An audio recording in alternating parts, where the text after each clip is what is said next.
से पहले मनीष सिसोदिया को जमानत जो है वो मिल गई थी। तो सीबीआई का जो मामला था उस मामले में यहाँ पर आज इनको जमानत मिली है। यहाँ पर 2 याचिकाओं पर दरअसल फैसला आज सुप्रीम कोर्ट का जो है वो आना था, जिसमें एक जो सीबीआई की गिरफ्तारी को अवैध बनाकर चैलेंज किया गया था इनकी तरफ से वो था, और जमानत पर जो है वो फैसला सुप्रीम कोर्ट का यहाँ पर आना था, जिसमें गिरफ्तारी पर कोर्ट का जो है वो ये कहना था कि जो 41A CRPC है उसका उल्लंघन यहाँ पर नहीं है और गिरफ्तारी जो है वह अवैध नहीं है, और जमानत हालांकि कोर्ट ने यहाँ पर दी है शर्तों के साथ रहना है, और अगर ज़रूरत है तभी आपको अरेस्ट करना है, अदरवाइज लाइफ और लिबर्टी से आपको टिंकर नहीं करना है। तो I would see the judgement like this.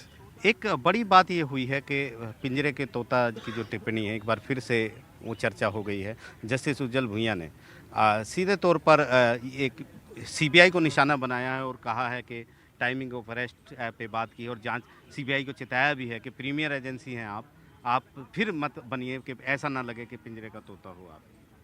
जी बिल्कुल वही बात, एक्चुअली यही आर्ग्यूमेंट नेसेसिटी ऑफ अरेस्ट का हमने ईडी में भी किया था, और उसी क्वेश्चन पे संजीव खन्ना साहब ने हमें ईडी में भी बेल दी थी, नोइंग कि हमें ईडी में भी ये पॉइंट उठाया है। तब भी आप ऑडेसिटी देखिए एजेंसीज़ की कि उन्होंने विदाउट नेसेसिटी अगेन उन्होंने अरेस्ट किया है सीबीआई के अंदर। और इसीलिए जब जब इस तरह की एक्सेसेस होती हैं, ऐसा मैंने आपको पहले कहा कि इस तरह की ऑब्जर्वेशंस करनी पड़ती है सुप्रीम कोर्ट को, बिकॉज इन्वेस्टिगेटिंग एजेंसीज जिस तरह से इनको एक सेपरेट एक्ट में सीबीआई एक सेपरेट एक्ट से बना है, they have to be fair, they have to be impartial, they have to be independent.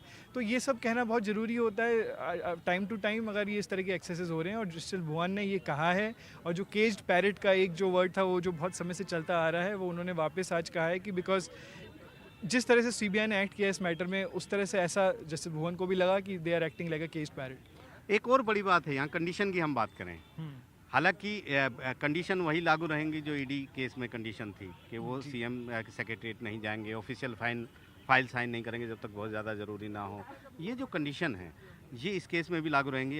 हालांकि जैसे जो भुइयां हैं उन्होंने इस पर भी आपत्ति जताई है, लेकिन क्या आपको लगता है कि वो क्योंकि वो सीएम भी हैं और पहली बार ऐसा हुआ है कि सिटिंग सीएम जेल में रहे हैं, ये इतिहास अरविंद केजरीवाल ने रचा है और इस पर बहुत लीगल बहस भी हुई। अब इस केस में क्या ये गुंजाइश नहीं बनती कि इस केस को लेकर मॉडिफिकेशन के लिए अरविंद केजरीवाल एक बार फिर यहाँ पर आए, क्योंकि पब्लिक जो जनता है दिल्ली की, उनके प्रति भी उनके कर्तव्य हैं जिसके लिए ये ज़रूरी है कि वो सचिवालय भी जाएँ और फाइलें भी साइन।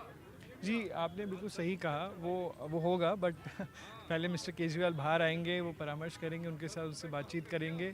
ये स्टेज वाइज है क्योंकि वो कंडीशंस ऑलरेडी लग चुकी थी ईडी कोर्ट के अंदर, ईडी केस से वो ऑलरेडी लगी हुई थी। तो अगर सीबीआई केस में नहीं भी लगाते तो वो ईडी की कंडीशंस तो रहती थी। तो उसके लिए अप्रोप्रिएट हम अपना मूव करेंगे कोर्ट को जब भी ज़रूरत होगी, और हो सकता है कोर्ट इसको कंसीडर करे, because he is a very popular leader, he is the CM of Delhi, so therefore those conditions would be modified. बहुत बहुत धन्यवाद। और एक बड़ा फैसला सुप्रीम कोर्ट से आया है, जमानत पर अरविंद केजरीवाल बाहर आ रहे हैं।